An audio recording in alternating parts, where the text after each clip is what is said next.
Okay, this recording is to follow how depreciation has an impact on income taxes. And in one of the demonstrations in an earlier recording, we went through that together. In this recording, I'd like you to actually do some things on your own, and then we'll kind of come back and check what you did and take it a step further, and I'll work through that with you.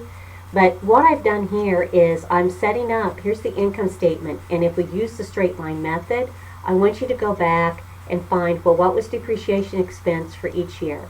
By the way, you should remember that was $8,100 each year under straight line, and then add that up. Then solve for your operating income, and then we're going to assume at the end of the 5th year we sell everything. We sell all of it for $2,000. So you've got to figure out what would be your gain or loss on disposal that 5th year. Then, each year arrive at income before taxes, take that times 40% to get your income tax expense for the income statement, and then solve for net income.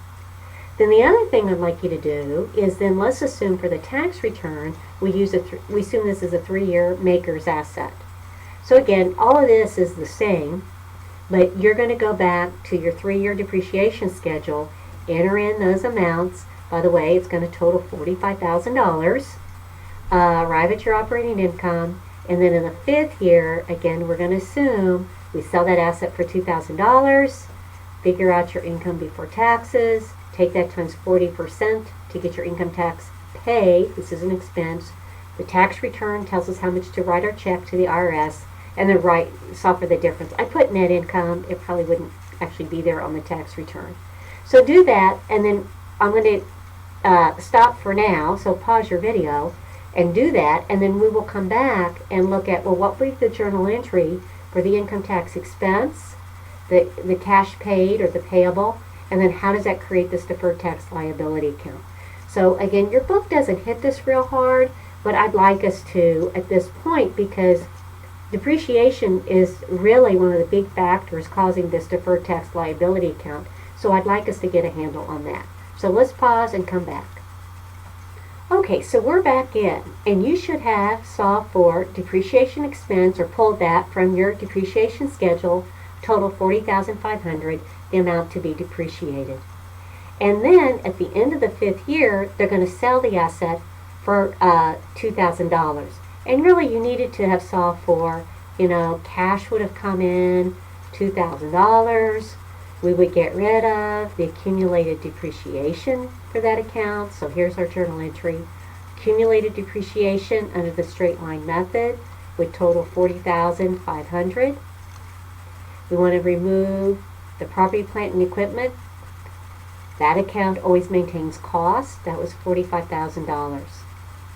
And then we're solving for the gain or loss. So we have credits of $45,000. We have debits of $42,500.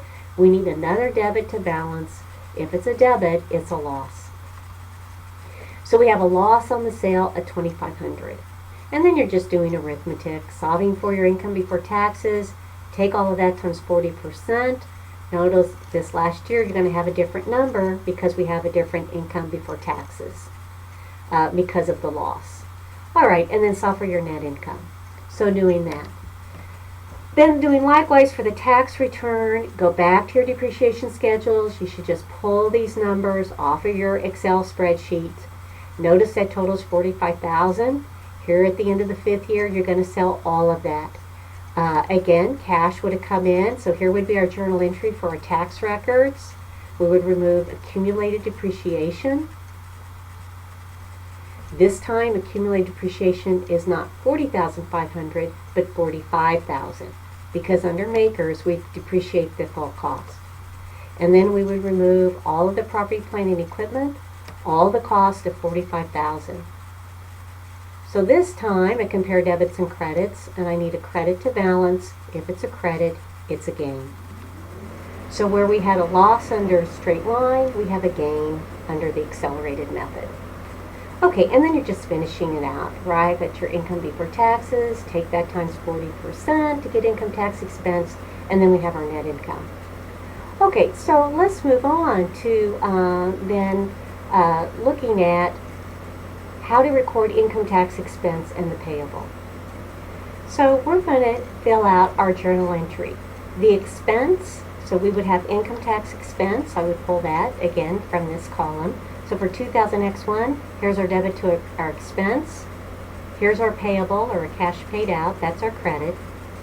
And the debit exceeds the credit. We need another credit, 2760. So we owe the government 2760, but we're deferring that. So we're going to create this deferred tax liability. So we'll put that in that account. And again, we just keep doing that year after year, plugging in, what's going to be the dollar amount for year 2, 4,761. So the liability grew both in year 1 and year 2. But in year 3, things change, and I want to emphasize when we have drawn our graph for depreciation expense versus time. Here's the years 1, 2, and 3. 1, 2, 3, 4, and 5. Here we have our straight line depreciation, and here's the makers, or the accelerated. In year 3 is when it starts to turn around. So that's also, we're going to see if depreciation expense under makers is more. So lower depreciation expense creates a higher income. And if we have a higher income, we will have a higher income tax, right? Thinking that through. So smaller expenses lead to higher income and higher income taxes.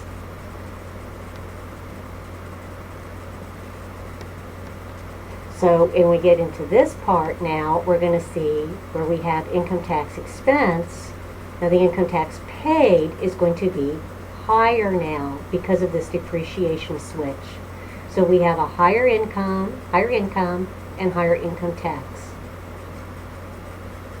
So now things start to turn around. We need a debit to balance 574. So let's go plug that 574 over here. And then we just keep year after year. Now we're in this area. We're going to have the higher income tax paid versus the expense. And so now we have 1906 coming out of the deferred tax account. 5760 the last year versus 10,800 for a difference of 5,040. So now 5,040 comes out of the deferred tax account. I think I'm off by $1. My students today told me I was off, so we'd probably end up, somehow making, changing one of these numbers by $1 to make this balance. But by the end of the asset's useful life, the deferred tax liability account will zero out. So what we have here, in effect, the tax law, Congress, when they created this tax law with this accelerated method of makers, it really, in substance, is an interest-free loan to businesses. And it's just an incentive, right, to go out and buy capital equipment. And so to invest in the business. So it's something that that Congress created, and then later in the asset's life, they end up paying it back. Who would have thought with depreciation, you actually have a loan? So it's a really interesting concept to see that the different depreciation methods lead to essentially, kind of this interest-free loan from the government in a way. Okay, that's all for that, and we will move on to another topic in the next recording.